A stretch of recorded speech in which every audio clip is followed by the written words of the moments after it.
So, what exactly is a guitar riff? It's a repeated musical phrase. Often, it's the main foundation of a song. Think of it as the song's musical signature. Riffs are usually quite rhythmic. They set the mood, the feel, the entire vibe. A great riff can carry the whole track. It's the part that hooks you in, instantly. Now, what about a guitar lick? A lick is typically a shorter musical idea. It's often more melodic than purely rhythmic. You'll hear licks in guitar solos primarily, or they can be used as fills between vocal lines. Licks tend to be more improvisational in nature. They add expression, a bit of flash. They aren't usually the main structural element of a song. Think of them as a cool, brief statement. The key difference lies in their function. Riffs are structural, they are the bedrock. Licks are more ornamental, they add color. Riffs repeat consistently throughout sections of a song. Licks can vary each time they appear, if they even repeat. So riffs define the song's core identity. Licks embellish it, adding personality.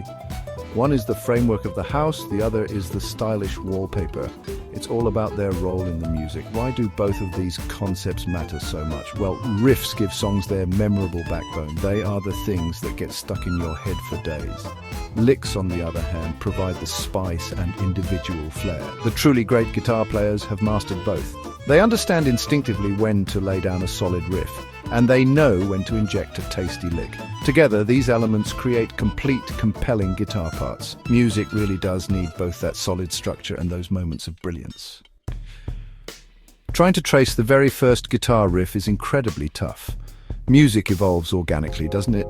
Ideas are constantly being shared, borrowed, and transformed. Pinpointing a single, definitive origin for the riff is a real challenge. But what we can do is identify some truly influential early examples. These are the moments that set the stage for what was to come. They demonstrated the raw potential of a repeated guitar phrase. Many point to Elmore James. His recording of Dust My Broom from 1951 is widely cited, and for very good reason. It's an iconic piece of guitar history. The track features a powerful, incredibly distinct slide guitar riff.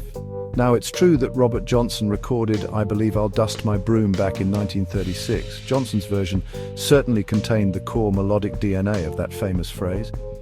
He laid the groundwork, no doubt about it, but what Elmore James did was crucial. He took that existing idea and electrified it. He made it louder, more assertive, more aggressive. This was absolutely key for the burgeoning electric blues era. His slide guitar sound was raw, visceral, and full of energy. It possessed a unique ability to cut through the band.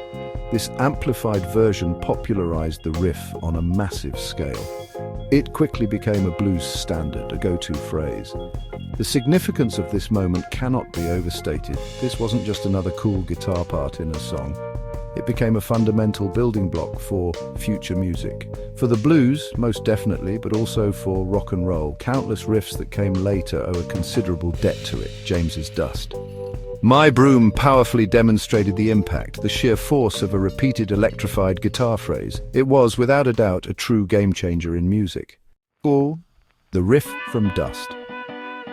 My Broom itself is incredibly striking. It's played with a slide, which gives it a unique character. There's an almost vocal quality to the way the notes bend and sing. It creates a sort of call and response feel within the phrase. The actual notes played are relatively simple on paper, but the execution, the feel, the attitude, that's everything. It's instantly recognizable from the very first note. And that right there is a hallmark of any truly great riff. So, what is it that makes this particular riff so memorable? A huge part of it is its raw, unadulterated energy. The slightly distorted, gritty tone of the amplified slide guitar is key. It sounds urgent, almost desperate, and incredibly passionate. It also possesses a powerful, undeniable, rhythmic drive. It's the kind of riff that makes you want to move your feet. This visceral impact is absolutely crucial for a riff's longevity. It connects with the listener on a fundamental, almost primal level. Its influence on subsequent generations of guitarists is undeniable. Countless musicians have played that riff or variations of it. It has become a cornerstone of blues slide guitar vocabulary. Think about bands like the Yardbirds or the early Fleetwood Mac. They all covered Dust, My Broom, or were clearly inspired by its sound. The echoes of that riff can be heard through decades of music. It's a testament to its timeless quality and power. It just keeps on inspiring new players. For its time, back in the early 1950s, it was incredibly unique. The specific combination of that distinct melodic pattern, the attack and sustain of the amplified slide guitar, the raw, unfiltered blues feeling embedded in every note. It truly stood out from much of the music being made then. It was a bold, assertive statement made on the electric guitar. It powerfully showcased the instrument's emerging potential, not just as a rhythm instrument, but as a compelling lead voice. Let's talk about some of the architects of airwaves, those guitarists renowned for their signature iconic riffs. First up, you absolutely have to mention Chuck Berry. He's often called the father of rock and roll guitar, and rightly so. Johnny B. Good is a complete masterclass in riffcraft. That famous introductory riff is pure, unadulterated energy. It practically defined the sound of early rock and roll. So many guitarists learned their craft by studying his licks and riffs. His use of double stops was truly revolutionary for the time. Then there's the mighty Jimmy Page of Led Zeppelin, a true architect of sound and a master of the guitar riff. Consider Whole Lotta Love, that heavy, blues-drenched, swaggering riff. Or think about Kashmir, with its epic, almost orchestral feel. Page had an incredible understanding of power, dynamics and texture. His riffs are often monumental in scope and impact. They frequently feature intricate layers and surprising twists. He wasn't just playing notes, he was building sonic landscapes. You can't discuss iconic riffs without mentioning Tony Iommi from Black Sabbath. He practically invented the genre of heavy metal with his guitar work, the riff from Iron Man.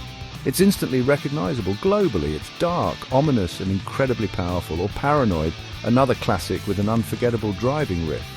Iommi famously detuned his guitar due to a factory accident. This created a unique, heavy and sludgy sound that became his trademark. His riffs are legendary, forming the blueprint for countless metal bands. And, of course, there's Keith Richards of the Rolling Stones. He's the master of the open G tuning and a king of groove. The riff from I Can't Get No Satisfaction. That simple, fuzz-tone line. It changed everything and became an anthem for a generation. Or consider Start Me Up, another instantly identifiable Stones classic. Keith's riffs are all about the feel, the pocket and the raw energy. We also have to give a nod to Ritchie Blackmore of Deep Purple, Smoke on the Water. Arguably one of the most famous riffs ever. So simple yet so incredibly huge. So, you want to start crafting your own memorable riffs? Well, the best advice is to begin with simplicity. Focus on the rhythm first and foremost. Try tapping out a compelling beat on your guitar body or, even just on a table. Always use a metronome to ensure your timing is consistent. Really feel the pulse before you even play a note. Then try adding just a few notes to that rhythm. Simple power chords or even single note lines can work wonders.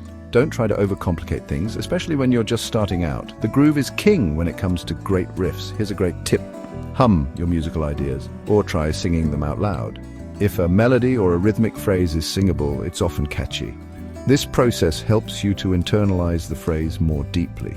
Make sure to record yourself playing your ideas, even just on your phone. Then listen back with a critical but constructive ear. Does the idea have potential? Does it have that spark? This is an excellent way to filter through your creative output. It helps you identify the keepers from the throwaways. Experimentation with scales is absolutely crucial. The pentatonic scale is a fantastic and accessible starting point. Try playing it in different positions up and down the fretboard. Vary your note choices within the scale. Don't just play the notes, play with the notes, manipulate the duration of each note. Try staccato, try legato, add expressive techniques like slides, bends or vibrato. Explore all the sonic possibilities within even a simple framework. This is where you start to develop your own unique sound. Finally, listen actively and analytically to your guitar heroes. Study their riffs with an inquisitive mind. What is it exactly that makes their riffs so great? Don't just aim to copy them note for note, though. That's good practice. Try to understand the underlying structure of their riffs. Analyze the feel, the rhythmic placement, the note choices. Then take that understanding and try to create something new. Iterate on your ideas, refine them. Riff writing is a craft. It takes time, patience, and dedication to develop. What makes a riff truly unforgettable? Well, repetition is absolutely key. Riffs are, by their very nature, repeated musical statements. This repetition helps them to lodge firmly in our minds, but it needs to be musical and engaging repetition, not just mindless, boring repetition that goes nowhere. Strategic repetition builds a sense of familiarity for the listener. It creates a reliable anchor point within the song. It's the thing you come back to time and time again. Simplicity often triumphs when it comes to riff creation. Many of the greatest and most enduring riffs are not overly complex. In fact, they're often surprisingly easy to remember. They're easy to hum, whistle, or sing along to. They tend to have a clear and distinct melodic shape or contour. This inherent accessibility is an incredibly powerful attribute. It allows the riff to connect with a much wider audience. It transcends technicality and speaks directly to the listener. The rhythmic character of a riff is utterly vital. A truly great riff will possess a distinctive and compelling groove. It might achieve this through the clever use of syncopation, or perhaps it has a unique swing or shuffle feel. This strong rhythmic identity is what makes it stand out. It's the quality that makes you instinctively tap your foot or nod your head. The overall feel of the riff is often just as important, if not more so, than the specific notes being played. It's about how it sits in the pocket, and then there's that elusive hook factor. A great riff needs to grab your attention immediately. It needs to pull you into the song from the very first listen. Very often, a powerful riff serves as the song's main hook. It's the part of the song that you eagerly wait for. It's the element that ultimately defines the song's identity in your memory. It might contain an element of surprise, something unexpected, or it might simply offer a deeply satisfying and resolved musical pattern. That's the magic of a truly unforgettable riff. So what exactly is this pentatonic scale we hear so much about? Essentially, it's a scale comprised of 5 notes. It comes in both major and minor forms, each with its own distinct flavor. You can find its influence in music from all corners of the globe. It's an incredibly versatile tool for guitarists, that's for sure, especially if you're playing blues, rock, pop, or country music. It's a foundational element of guitar vocabulary for many genres. Understanding it can unlock a lot of creative doors. Why is the pentatonic scale so incredibly good for crafting riffs? Well, for one thing, it sounds inherently musical and pleasing to the ear. The notes within the scale naturally work well together. This means it tends to fit comfortably over many common chord progressions. It's also relatively easy to learn and visualize on the guitar fretboard. This makes it highly accessible for creating strong melodic ideas quickly. In many ways, it's a safe bet for sounding good. It provides a solid framework to build upon. Learning to use the various pentatonic shapes is a game changer. There are 5 main movable shapes for the minor pentatonic scale, and similarly, there are 5 for the major pentatonic. Mastering these shapes all across the neck opens up vast possibilities. You can then create riffs in many different keys with ease, or you can play the same melodic idea in different octaves for variation. Connecting these shapes smoothly allows for fluid playing across the fretboard. This is where you start to really own the scale. But don't just stop at playing the basic notes of the scale. Don't just run up and down the patterns robotically. You need to use musical techniques to bring your riffs to life. Bending notes adds a vocal-like quality and emotional expression. Slides can create smooth, liquid transitions between notes. Hammer-ons and pull-offs allow for faster, more fluid phrasing. These various articulations are what breathe character into pentatonic-based riffs. They allow you to inject your own personal touch and style. This is how you make the scale your own. First, online resources for learning about riffs are absolutely plentiful today. YouTube, for instance, is an amazing treasure trove of information. You'll find channels like mine, What Makes This Song Great, offering deep dives. There's also Justin Guitar, Marty Music, and so many other fantastic teachers.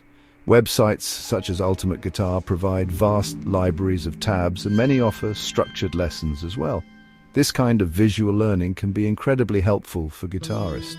You can see exactly how the riffs are played, which speeds up learning. But don't completely forget about good old-fashioned books. There are many excellent method books available for guitar. You can find books that focus specifically on riff-writing techniques, or books that delve into music theory tailored for guitar players. These resources often offer very structured and progressive learning paths. They can go into great depth on complex concepts. A well-chosen book can serve as a valuable long-term reference. They help in building a really solid theoretical and practical foundation. Guitar magazines also remain a valuable resource for players.